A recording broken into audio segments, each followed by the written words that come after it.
And one. Hey, that was a quick countdown. Happy Tuesday and welcome to Fight Club, everyone. Welcome. Welcome back, everyone. Well, welcome to Fight Club for Business, the show for home service business owners looking to improve their marketing, finances, systems, and culture. We're a team of self-employed industry experts, and we get to be joined this week by Stephen Capps. Thank you so much for joining us, Stephen. Hey, thank you. We're so excited to have you on. Can you just give our listeners a brief rundown of yourself and your background in business? Sure, absolutely. Well, it all started for me in 2003. And then by year 3 in business, I lost my wife to cancer. Our largest customer got remarried and suffered near financial ruin, all in under 12 months. Oh, my goodness. And so that was my start. Goodness. And, I think that there's one thing that lots of guys are missing in business, and that is grit. You have to stick with it. You have to keep after it. So fast forward to today, I run a 7-figure, a debt-free custom gate business. We build and install custom driveway gates. That's TX gates. And then a year and a half ago, we started a handyman business where we also do pressure washing. So this year we're on a track to do about 1.3 million. There's 10 of us all together. We need to hire about 3 more. Wow. That's great. Oh, this is a lot. This is going to be an exciting show to talk about. I'm excited. Awesome. Well, we're so happy to have you with us, Stephen, and welcome to the show. For those first-time listeners or those who have maybe long-time listeners, my name is Taylor Maroney. I co-own a power washing company in South Florida with my husband. And my background really comes from marketing. As I said before the show started, it is Christmas time, everyone. Halloween and fall are over in the marketing world.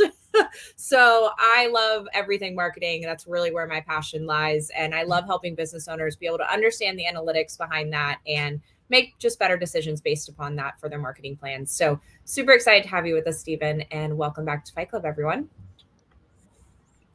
I don't know. I don't know how I feel about this Christmas thing, guys. You got to get on board. It's November. It is November. It is Christmas. It's not even Thanksgiving. We just had Halloween. Okay. Mariah Carey is officially defrosted. It is Christmas. Period. End of story. I feel like you're in Florida. Nothing gets defrosted. Regardless, my name is Megan Likes. I am the owner of Likes Accounting Company. I also am the founder of Bookkeeping Academy Online. My passion is educating and empowering business owners to know their numbers so that they can live more financially rewarding lives. I also own a window cleaning, gutter cleaning company with my husband, Jeff. And I'm freshly back from a mission trip with some other business owners down in Mexico, feeling very revived and happy to be back on the show. So welcome back to Fight Club, everybody. And Stephen, pleasure to meet you. Well, thank you very much. It's an honor to be here for sure.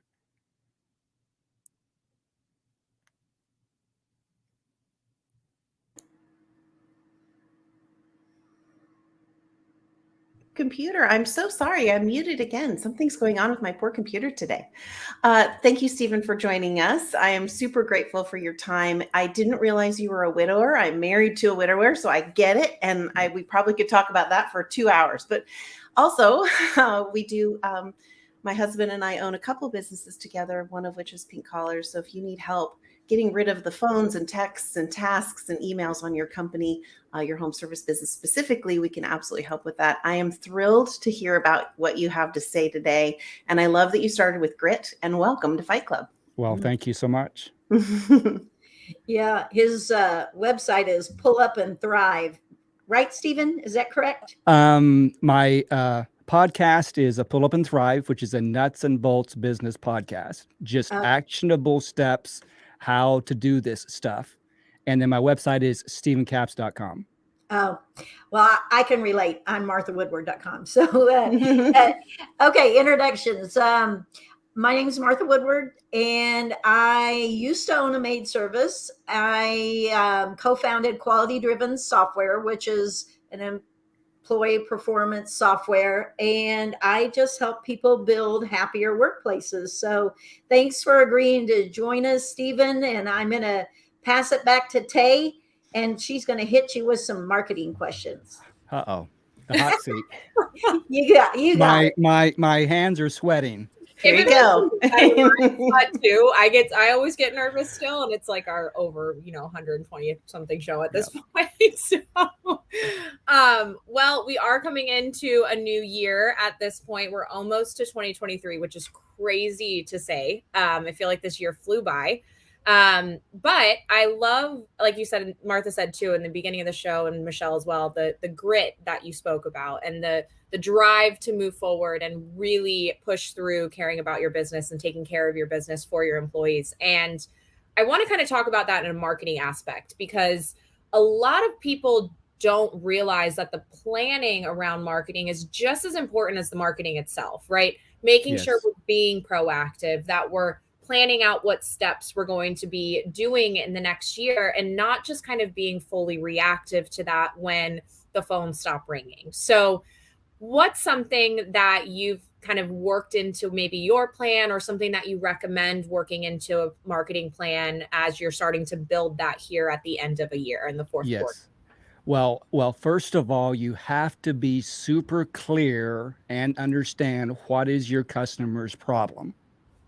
What is their pain point? Speak in my language. So many guys, they sell and they market from the angle of what's important to me. This is not about you. It is called the service business for a reason. And so many, now, don't get me started, okay?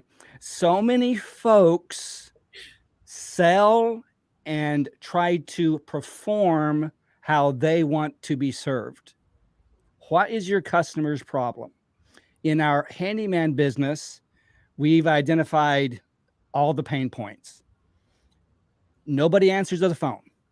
Nobody calls you back. And then if they do show up accidentally because they made a wrong turn, they look like they are crawled out of a dumpster. And then they contractors will not give people a price. It is like, it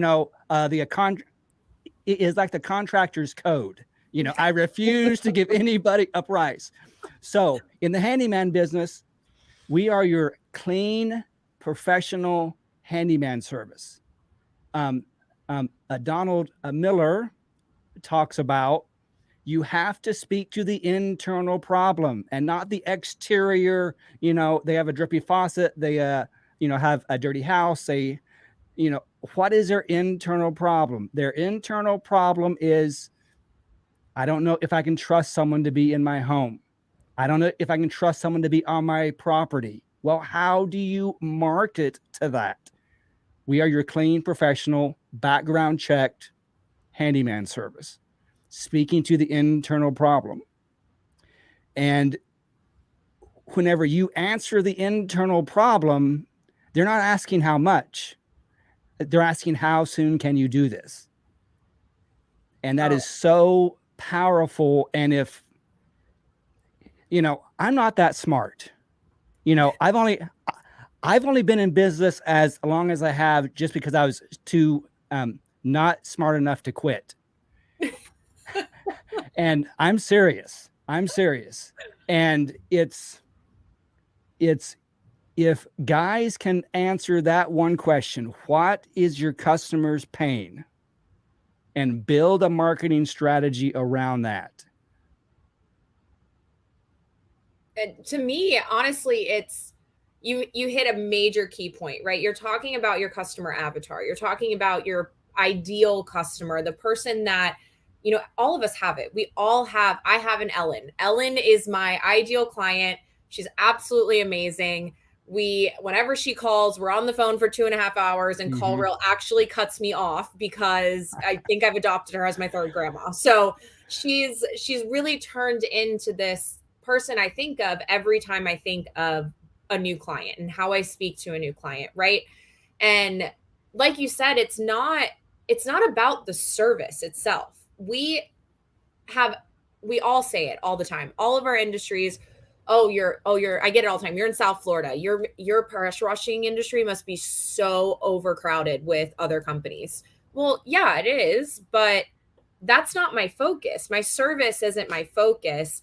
My client is my focus, Right. and what their needs are internally. And that's where I know for us too, I mean, you made a great point. That trust is so important. Number one, building that trust and building that, that starts to build that value with the client. We're not even talking numbers at this point. Right. And you do not try to build trust whenever you're handing them the estimate. Correct. Whenever Absolutely. you answer the phone, your first engagement with your customer, all right, we are going to start building trust now, right now. And you are answering all of the pain points that they have without the customer, telling you, just because you know who your ideal customer is. And you build trust at the first contact. And then you build, because at the end of this, we're asking them to marry us. Exactly. I'm serious. We are. And that is how we have to see this. At the very end, whenever I say XYZ, and we had talked about, this and that and da, and it's going to be a $1,500. How does that sound to you? They are waiting to say yes, like 10 minutes before that. There have been jobs that I have showed up on, and they went through our process, our system, which we'll probably get into that later.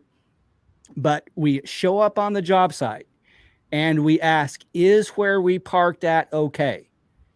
That is so simple. That is so, but it blows their mind that someone cares about my property. And then in the handyman business, every single time that we were working inside of a residence, we wear boot covers. Every time and always. I don't care if they say, no, you don't have to. We always do. It's something that simple and so inexpensive. It is so inexpensive, it is ridiculous. That adds so much value. That communicates we care about your home. This is not a job site. This is not a construction site. This is their home. And whenever people can feel comfortable with someone in their home and they feel safe and they feel like that you care, it's like charge what you want. Absolutely. And then you can charge what's appropriate for your business, which I know Megan will definitely be able to talk to you about that. But Stephen, you made one very big point, and I don't want to roll over it because we get the opportunity, these wonderful ladies and I, to coach some awesome admins throughout the year. And you made such a good point to say that it starts with the phone call, right? The marketing on the exterior. So your marketing, your Google ads, your SEO, your things of that sort, get the lead to you. But the marketing continues. It continues with your admin and having them coached and trained in a way to have that empathy and care for the clients that I know all business owners have. But, having to make sure we coach our admins is so important because they have it naturally. Admins naturally have an empathetic, nature to them. It's very common to see that in small businesses. But making sure we relay that to the client through the phone call is so important. And even as you said, that continues with the technicians. That empathy and care needs to continue. So that is really a continuation of the overall marketing from the beginning when they find you online, see a truck, whatever the case may be, through your admin, through your technicians and your team to continue that marketing, care, empathy, and value building that you want your company to have. So I don't want people to continue thinking that marketing is just, I'm throwing Google ads out there, I'm putting social media posts out there, and I'm going to get leads coming in. No, because if that client experience is broken, like Stephen is talking about right now, forget about it. You're divorced. You're no longer married to that client. Forget it. You are throwing your marketing dollars and time down the toilet. Exactly. Because whenever that phone rings, that is no accident. Whenever someone sees your truck, your yard sign, your billboard, your Google ad, all of this activity that you're doing, all of these things that you are doing to try to make that dad blame phone ring, and then it rings, and then you blow it. Shop. Nope, sorry, they're not here. All right, bye. It's like, what are we doing? You can have all the matrix and all the SEO and all this other acronyms that I don't even know about. But if you cannot serve, and this gets me fired up probably more than anything. If you cannot serve the customer, the reason that your phone is ringing is because they have a problem. They are looking for someone to solve their problem. It is like you go to the emergency room and you have a broken arm and you cannot find anyone to help you. You're not asking how much. You're not asking. You're like, just fix it. I just want to be served. So you answer that phone. Don't blow it now. I think I'm going to have to end on that with you, because that was the perfect way to end our marketing segment. Everyone, when you answer that phone, don't blow it. Period. End of story. Thank you, Stephen, for spending some time with me on marketing. I could genuinely talk about this for hours with you. I couldn't agree more on everything you said. So I appreciate it. And I'll let you talk with Megan now for some finances. Very good. That's hilarious. I'm like taking notes. When you answer the phone, don't blow it. I like that. We don't talk like that very often. That I literally typed it though. Yep, I put it right there. But we're in the locker room right now, right? Yeah, yes. I remember the first time I heard somebody talk about that role. It was Brigham Dickinson with Power Selling Pros, and he said your admin's job is not to just answer the phone. And I can just see him amending it. Yeah. It's also to not blow it. No, just kidding. But they talk about, at Power Selling Pros, they talk about the value of that first impression. And you and I could have a whole hour-long discussion just on how we could triple a business with that first impression and building empathy. I had a fun case study of how my admin after the last boot camp sold an extra 18 grand in her first week back. So there's a lot of value there. And if people want to learn more about that, please check out adminbootcampadventure.com for some training tips from us and our friends at Power Selling Pros. But Stephen, I want to talk to you about running a debt-free business. Yes. Because I've been having a lot of interesting, semi-terrifying discussions with business owners who are headed into this recession in a really bad cash position. Yeah. And like, I feel like I just got back from a wonderful weekend with 30 really inspiring 7-figure entrepreneurs. These guys are just machines. And everybody's talking about how their phones slowed down, how their leads have dried up. And I feel like they had cash reserves. They have cash reserves, but there's this fear of like, how long do I need my reserves for? And there's another fear of, we don't typically need to dip into our reserves this time of year. So I find that in my professional career as an accountant, I see people who, when they end up short on cash, then they lean into debt because, like you said earlier, I heard you say you were too stubborn to give up. You may have used some other choice words, which is too fine. Stupid. What I heard was stubbornness. And I think you are in great company. So I wanted to talk about that a little bit because we probably have some listeners who are looking at their bank balances thinking, it's getting a little tight. Yeah. And winter's just around the corner and I'm not sure what I'm going to do. And the easy thing to do is take out a loan. Yeah. Yeah. And then take out another loan. And then take out another loan until the phone starts ringing again. And I have a feeling, Stephen, you've maybe made those choices because you're really proud of this debt-free part. So can you talk to us a little bit about that story? Maybe start with the first story of when you were taking out loans. Yeah. And absolutely. then we can talk about this story of how you've done it differently. Like how not only do you run debt-free, but how do you stay debt-free?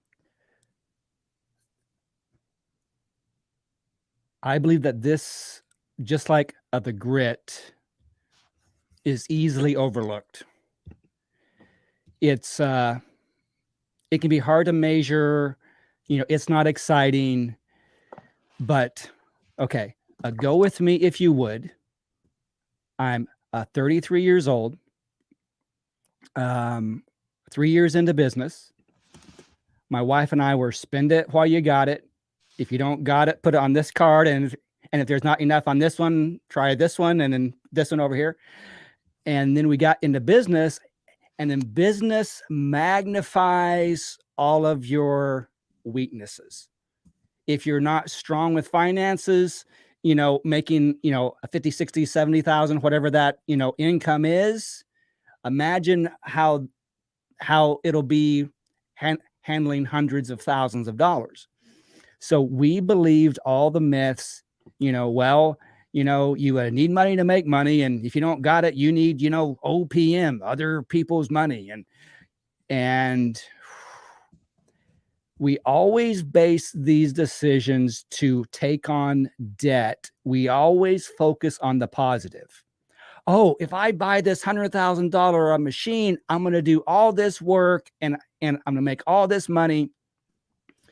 And that's where we were whenever my wife died.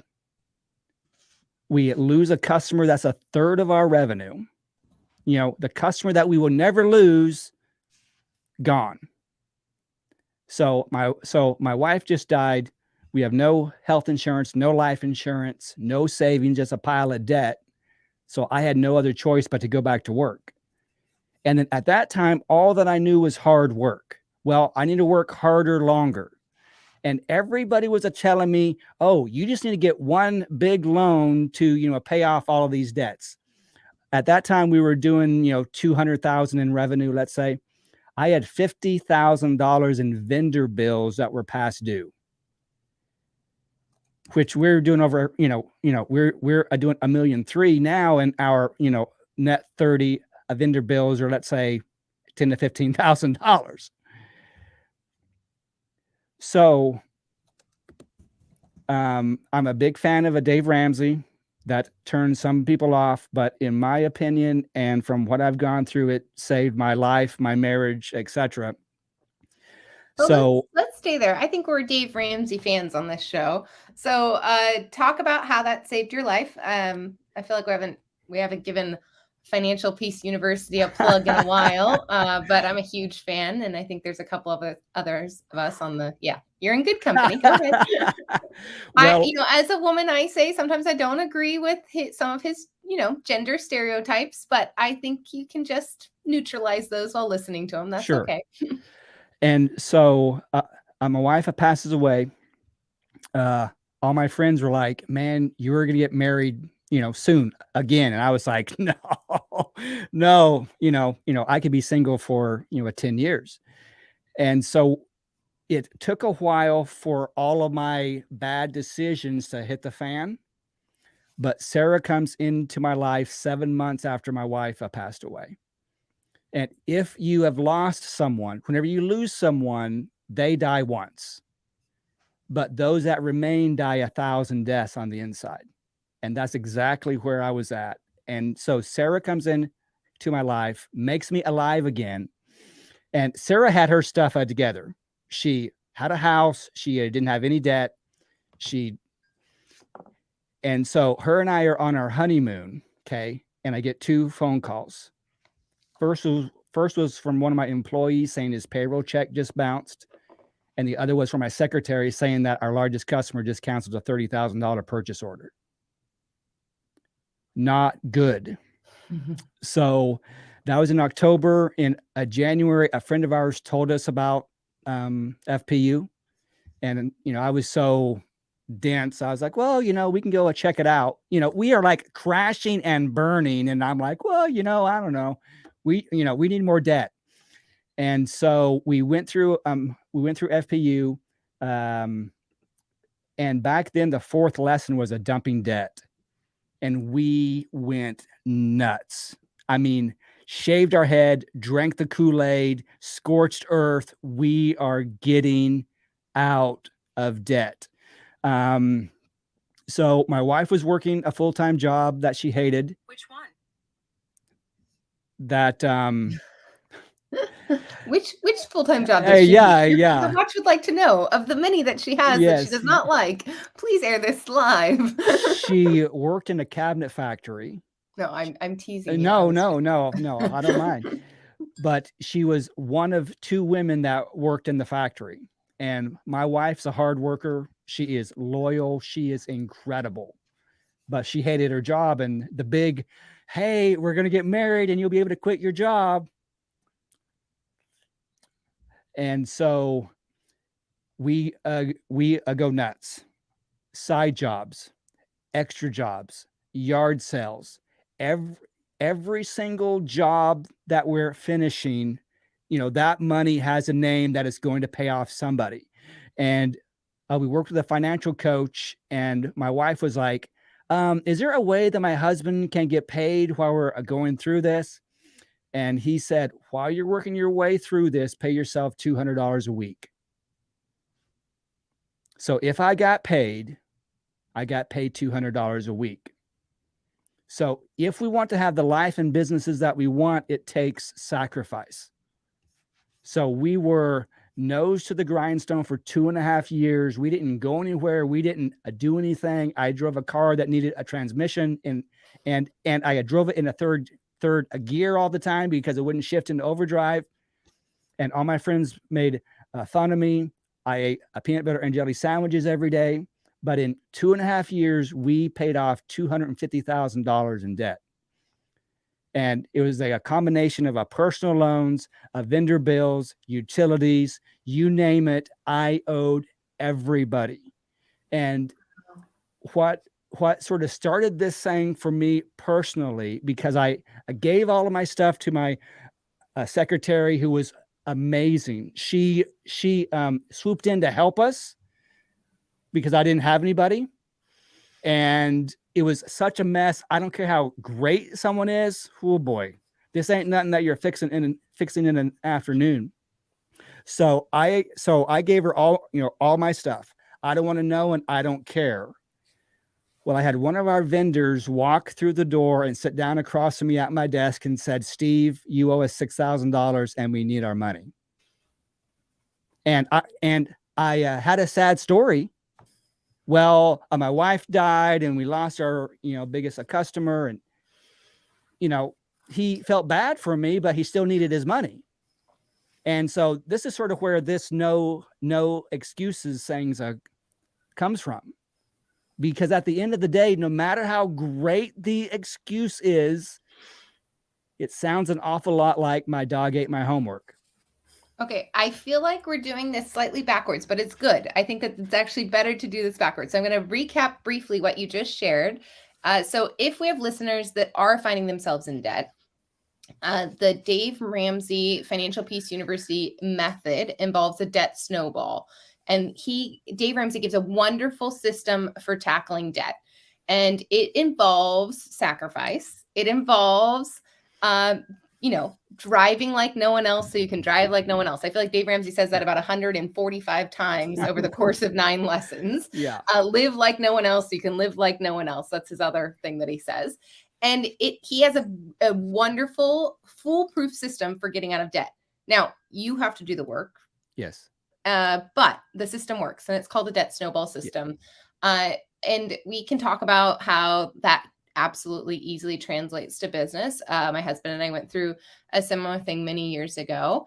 But I want to talk about how do we avoid getting in debt now? So let's kind of fast forward and skip, because I have to pass to Michelle in 2 minutes. Technically 1, but we're going to go 2. So how do we avoid getting in debt when our phones have slowed down, our cash reserves are getting light? How do we make those choices and decisions now in business? Especially, I typed in the myth. It takes money to make money. Yeah. I feel like everybody is justifying every single one of those loans because, I just need capital to get through that next big sale. Yeah. Well, first of all, you need cash. Cash is the lifeblood of any business. Okay. Buy used, rent, do whatever it takes so you can pile up a chunk of cash. If you do not have a chunk of cash, do not take that huge job and go out and buy you a truck. Trucks are great. I don't have any problem with it. In 2020, we had a small pile of cash, and I was really, really nervous whenever the pandemic hit. But after the shutdown, and I was seeing people like go out of business after a week, I felt pretty good about our position. But we did 2 of our largest jobs that we've ever done in 2020, and we took a huge chunk of that and put it over here. All right, this is for a rainy day.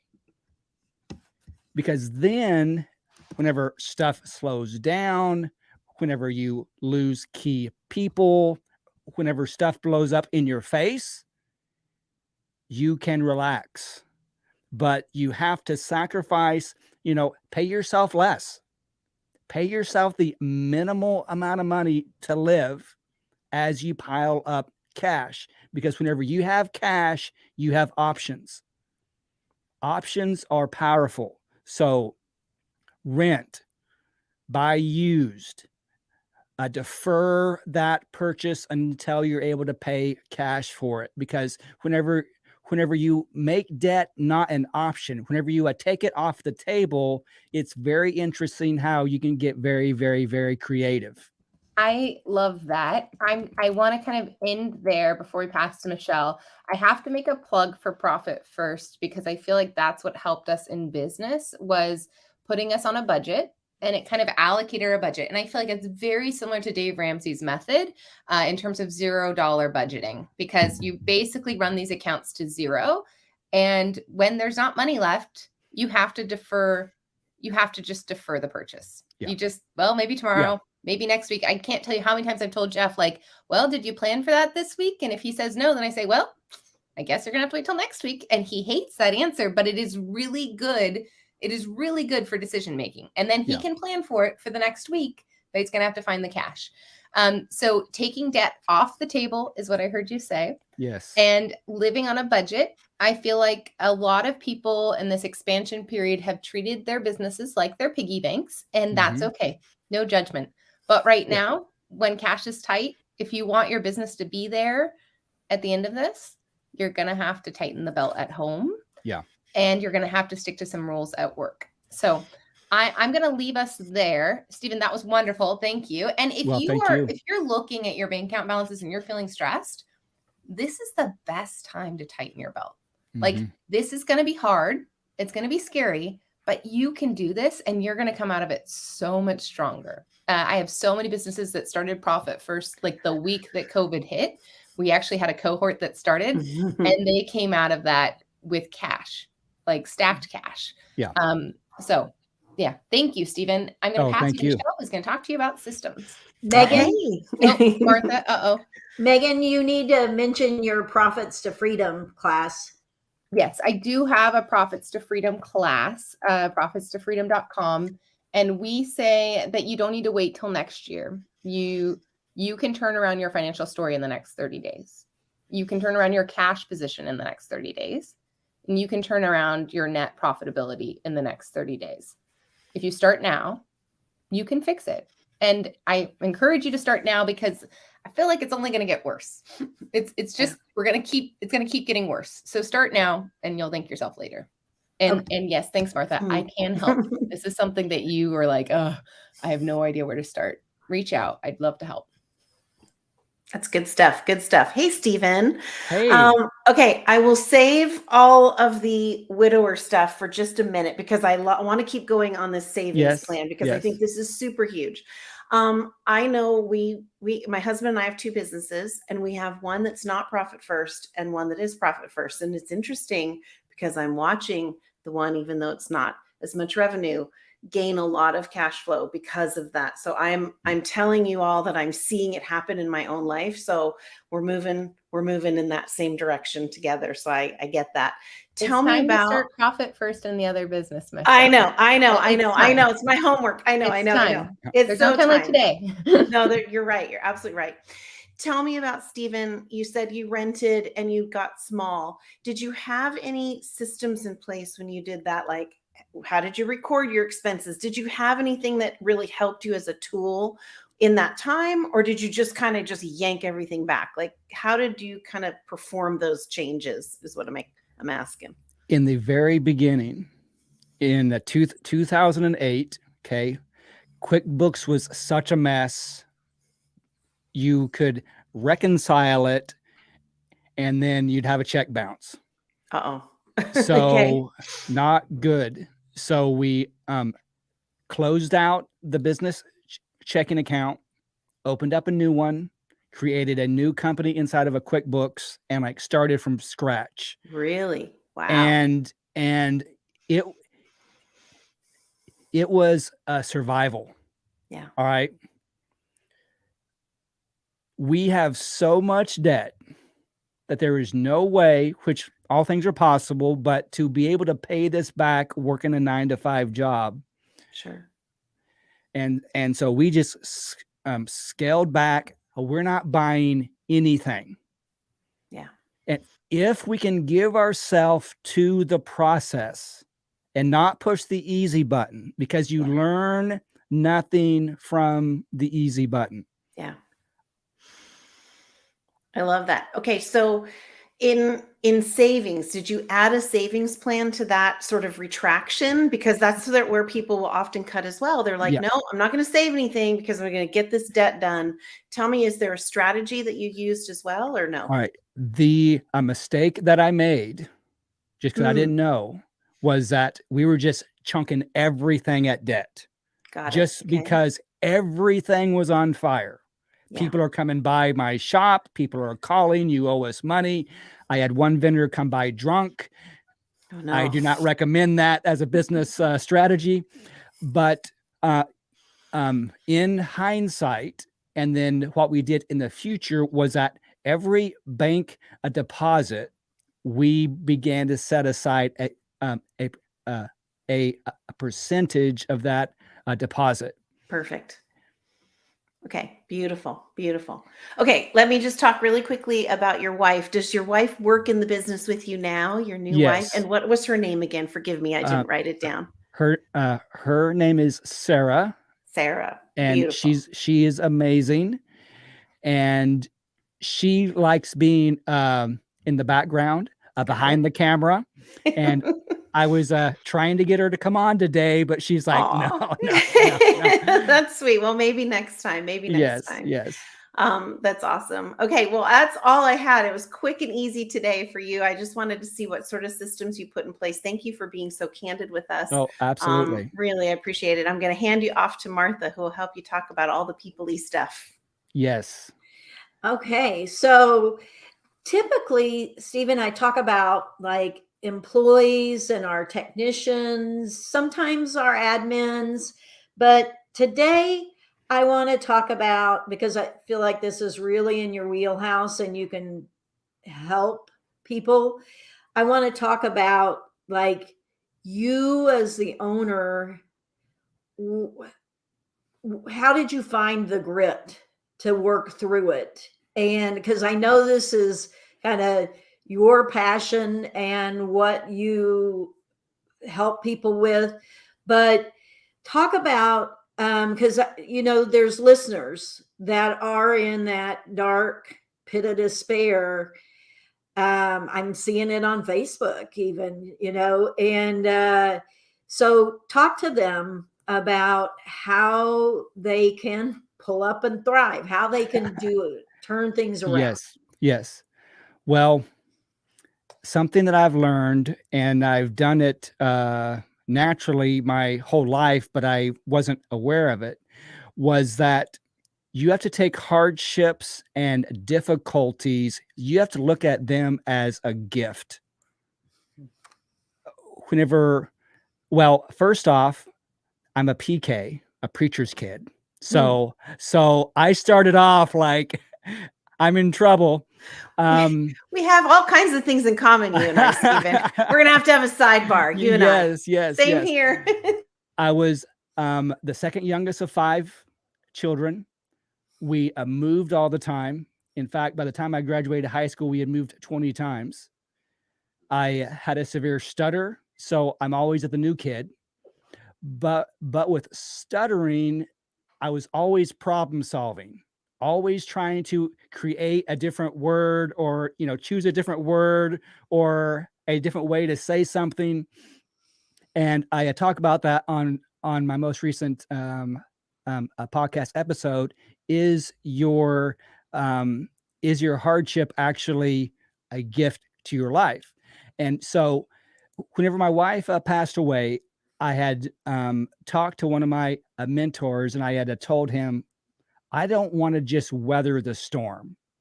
I just don't want to just make it through and, oh, hey, I made it. I didn't die, or, I didn't go crazy. I want to suck all of the juice out of this, even though it's hard, even though it's difficult, if we can lean in, because it is human nature to pull back, run, not deal with it. But if we can lean in and face the hardship, face the difficulty, make no excuses, just face it and deal with it, that works something in you that you aren't going to get from a book or a podcast or a boot camp or whatever. But being able to do that and to go through the things that I have gone through, all the hardships has brought me to this point. We weren't a 7-figure debt-free business 13 years ago. I was trying to not go out of business. And so it is really, it is the activity that nobody sees. So I say, fill your life with activity that nobody sees, and that will produce results that everybody sees. Whether it's going to the gym, working on a budget, creating a system. All right, how do we do business? All right, how do we go from the first contact to a happy customer in the end? The happy customer in the end is no accident. And we have to understand that there are no accidents. Like to be on this show today, I had to be here early. I had to make sure that my audio was good. I had to make sure that the camera was good. I had to make sure that my lights were working. Whenever you have a good experience, it is no accident. It is because someone is operating a system. Okay. I was kind of taking notes myself. Good stuff. But yeah, I love what you said about it's the stuff that you do that nobody sees that makes the biggest difference. And that's probably where my head was. I was thinking, yep. That's really brilliant. And what I was also thinking is we're gonna revisit the whole conference thing, because I don't know, Stephen, you're not done with me yet. Is that a promise or a threat? Well, both, yeah. But that was great. It really was. And it's been a real pleasure to have you on the show. And so, well, I'm going to pass it back to Tay, and I'm going to follow the way I was supposed to, because I was going to ask him about his podcast and how we can find it and everything. Tay. Well, feel free to answer that, Stephen. How can everyone be able to, find you if they do have questions, want to be able to chat with you further, even in, work with you in some coaching situations, sure, as we have seen on your website? Well, I am everywhere where you listen to podcasts. Pull Up and Thrive with Stephen Capps, or just a Google Stephen Capps, or I go to my website, stephencaps.com. I'm on all the social media platforms, so you can follow me there. Or reach out to me through my website if you're interested in a one-on-one coaching, because I myself have experienced the power of coaching, and just the power of accountability, the power of you saying that you will do X by X, having someone hold you accountable to that. I mean, I don't even think that you can put a price tag on that. Awesome. I couldn't agree more on that. And what we're going to do now real quick for our listeners, and Stephen, you're more than welcome to take part in this, is we do assign homework at the end of our show. And it's just for that reason, for accountability, and for the accountability of not just listening to this show, but actually putting into action what you've heard today and making sure to move that needle forward in your business. And I believe we all need it now more than ever. So as we go around today, just please make sure to only choose one piece of homework. This is very important because that's the main part of accountability, right? Is not just piling 1,000 things on your plate, but choosing that one thing that needs to get done this week in your business and executing on that. So Stephen, we'll kind of save you for the end of the homework session, so you'll get to see kind of how this goes. And Sure. as I said, you're more than welcome to add some. So marketing homework is going to be looking at that ideal customer and evaluating if you really are marketing with care and empathy. And what I mean by that is not the exterior of what they see first. So not your Google ads, not your SEO, not anything that's on the exterior of the marketing end that's getting pushed out, but what's on your interior marketing team. So your admins, your technicians, are they operating with care and empathy when they are working with your customers? So that's as much as, it has as much, if not more value, as Steve and I talked about today, for marketing than your external, push out marketing does. So that's going to be marketing homework this week. And let me know if you guys do it. We will go ahead and drop all these in our group as well for anyone that needs help or anything along those lines. You can absolutely feel free to join the group. I'm like trying to pull all the links. So you guys are giving me a run for my money today on the note taking. This is so good though. Your finance homework this week, I would like you to write down all of your debt. And I would like you to write it down personally and business. And when we write down our debt, I want us to write down who we owe, how much we owe them, what the interest rate is, and what the monthly payment is. And I want you just to make yourself a little hit list, because I think what happens is we get this debt creep because we tell ourselves this story that it takes money to make money, and then we don't even realize that it's happening. So I'm just going to ask you, you don't have to tackle it. I just need you to be aware of it. And I want you to be aware of a couple of things. One is the total number. So how much money do you owe others? I think that a lot of people walk around not aware of that. And how much cash is that taking on a monthly basis? So when you're debt free, you have complete control over all of the cash that comes into your life. And when you carry a lot of debt, you actually don't have access to all of the cash that comes into your life. So I want you to be aware of the total debt amount and the total payment amount. Those are the two numbers. We're just raising awareness this week. And then if you want the extra credit on the finance section, check out Financial Peace University for their debt snowball effect. It is life-changing. I know Stephen can agree. It is a very, I was going to say foolproof, but you have to actually execute on it. But it is a very well thought out plan to getting out of debt if that's something that you feel like you're in a position to tackle. But this week, your homework is just write it all down. How much do you owe total, and how much cash is that taking up every month? And your systems homework this week for everybody listening is to check out the You Need a Budget app from our friend Kirk Kempton. He has that on his phone.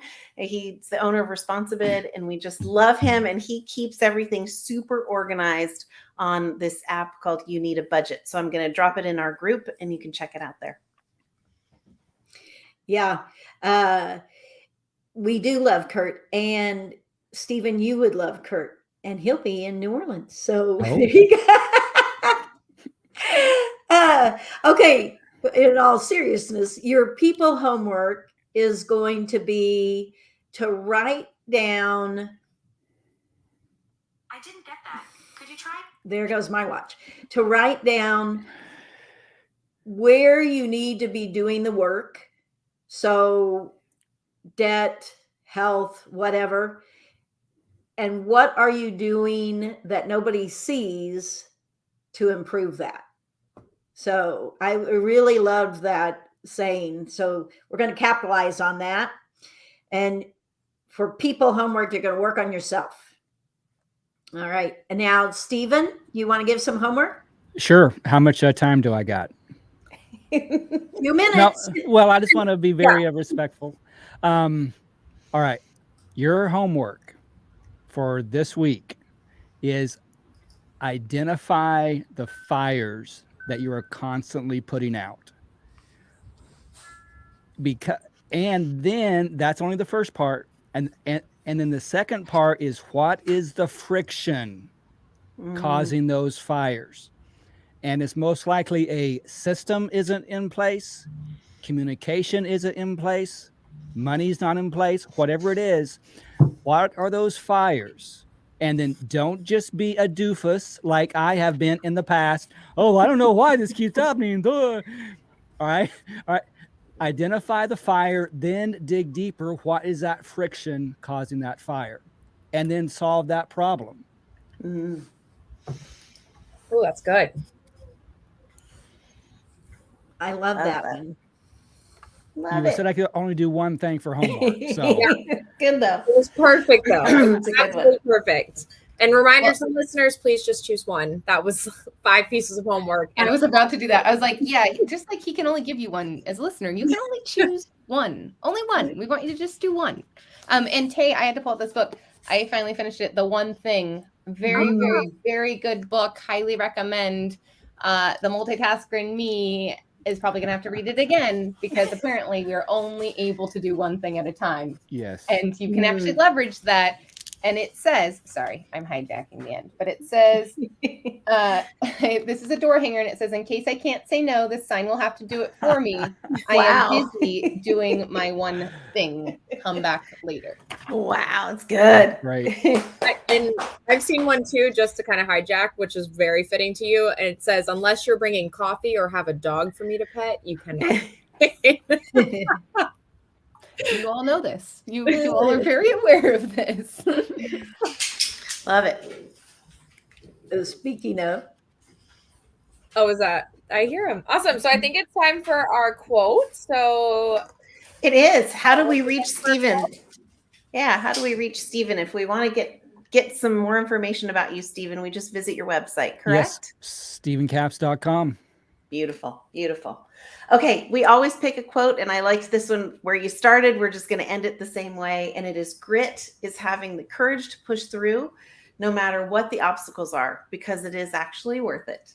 And that's by Chris Morris. Thank you so much for joining us. This was a whole lot of fun, and I have pinged you on LinkedIn. I'd love to chat with you on the sidebar again, because you were so interesting. Thank you so much for your time today. Well, it was an honor and a privilege to be here, and I'm so glad that you guys are great people. Thank you. it is. Thank you. Okay, everybody, have a super day out there. Thank you, Stephen. Go fight. Go Yes. fight.